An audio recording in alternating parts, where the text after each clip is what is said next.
ലബനാനു നേരെ ഇസ്രായേൽ നടത്തിയ അതിക്രമങ്ങളിൽ അതിശക്തമായ പ്രതിഷേധ പ്രകടനങ്ങളാണ് ഇറാനിൽ എങ്ങും ഉണ്ടായിക്കൊണ്ടിരിക്കുന്നത്. ഇറാനിൽ വലിയ രൂപത്തിലുള്ള പ്രതിഷേധ പ്രകടനങ്ങളാണ്.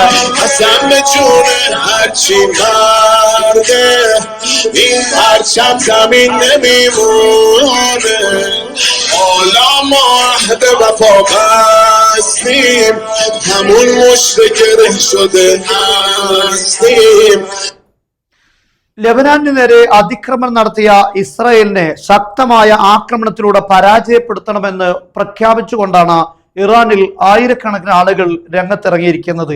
അതിശക്തമായ പ്രതിഷേധ പ്രകടനങ്ങളാണ് കഴിഞ്ഞ ദിവസം ഇറാനിന്റെ പല മേഖലകളിലും ഉണ്ടായിരിക്കുന്നത്.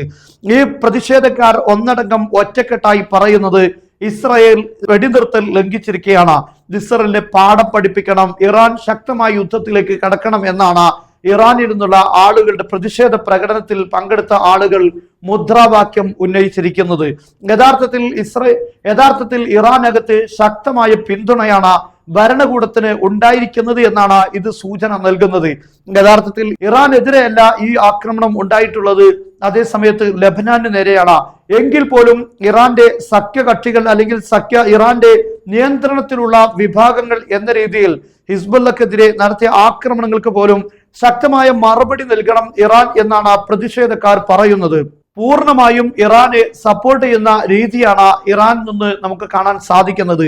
എന്തായിരുന്നാലും ഇറാൻ ഇപ്പോൾ എന്ത് നിലപാട് സ്വീകരിക്കുമെന്ന കാര്യം വ്യക്തമല്ല. ഇറാനിലുള്ള ജനങ്ങളിൽ നിന്ന് അങ്ങനെ ഒരു നിലപാടിലേക്ക് നീങ്ങുന്നത് ആളുകളുടെ പ്രതിഷേധത്തിന് കാരണമാവുകയില്ല എന്നത് വ്യക്തമാണ്. ഇപ്പോൾ നഗരങ്ങളെല്ലാം ഇത്തരത്തിലുള്ള പ്രതിഷേധക്കാർ ഇറാൻ ഭരണകൂടത്തിനെതിരെയുള്ള പ്രതിഷേധങ്ങളല്ല, അതേസമയത്ത് ഇസ്രായേലിന്റെയും അമേരിക്കയുടെയും ചതികളും അതിക്രമങ്ങൾക്കുമെതിരെയുള്ള ശക്തമായ മുദ്രാവാക്യം ഉന്നയിച്ചുകൊണ്ടാണ് നഗരങ്ങൾ പ്രതിഷേധക്കാർ കീഴടക്കിയിരിക്കുന്നത്. നിലവിൽ ഇറാന്റെ നിലപാട് എന്തായിരിക്കുമെന്ന കാര്യം വ്യക്തമല്ല. ഇറാൻ പലതവണ വാണിംഗ് നൽകിയിട്ടുണ്ട്, ശക്തമായ തിരിച്ചടി നൽകേണ്ടി വരും എന്ന് തന്നെയാണ് ഇപ്പോൾ ഇറാൻ സ്വീകരിച്ചിരിക്കുന്ന നിലപാട്. അതേസമയം ഇറാൻ മറ്റൊരു തന്ത്രപരമായ നീക്കം ഇവിടെ നടത്തിയിട്ടുണ്ട്.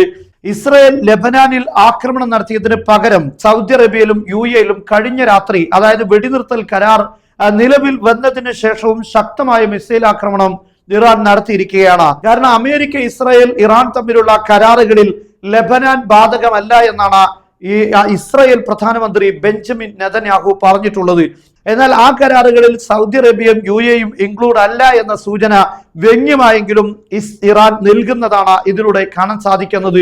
ഈ ആക്രമണങ്ങൾക്കെതിരെ ചോദ്യം ചെയ്യുന്ന ഘട്ടത്തിൽ ലബനാനെതിരെയുള്ള ആക്രമണങ്ങളെയും ചോദ്യം ചെയ്യപ്പെടുക എന്നതാണ് ഇറാൻ ഇതിലൂടെ ലക്ഷ്യമിട്ടിരിക്കുന്നത്. മാത്രമല്ല, വീണ്ടും ഹോർമുസ് കടലിടുക്ക് അടച്ചു എന്ന വാർത്ത വരുന്നു. കാരണം ലബനാനെതിരെയുള്ള ശക്തമായ ആക്രമണങ്ങളാണ് ഇത്തരമൊരു നിലപാട് വീണ്ടും ഇറാൻ സ്വീകരിക്കാൻ കാരണമായത് എന്നാണ് റിപ്പോർട്ടുകൾ പറയുന്നത്. നിലവിലെ സാഹചര്യം വീണ്ടും യുദ്ധത്തിന്റെ കാർമേഘങ്ങൾ ഒരുമിച്ച് കൂടിയിരിക്കുന്നതാണ് കാണാൻ സാധിക്കുന്നത്. മിഡിൽ ഈസ്റ്റ് സമാധാനത്തിലേക്കല്ല, അതിശക്തമായ യുദ്ധത്തിലേക്ക് തന്നെ മടങ്ങുമോ എന്ന ആശങ്കയാണ് ലോകത്ത് ഉയർന്നുകൊണ്ടിരിക്കുന്നത്.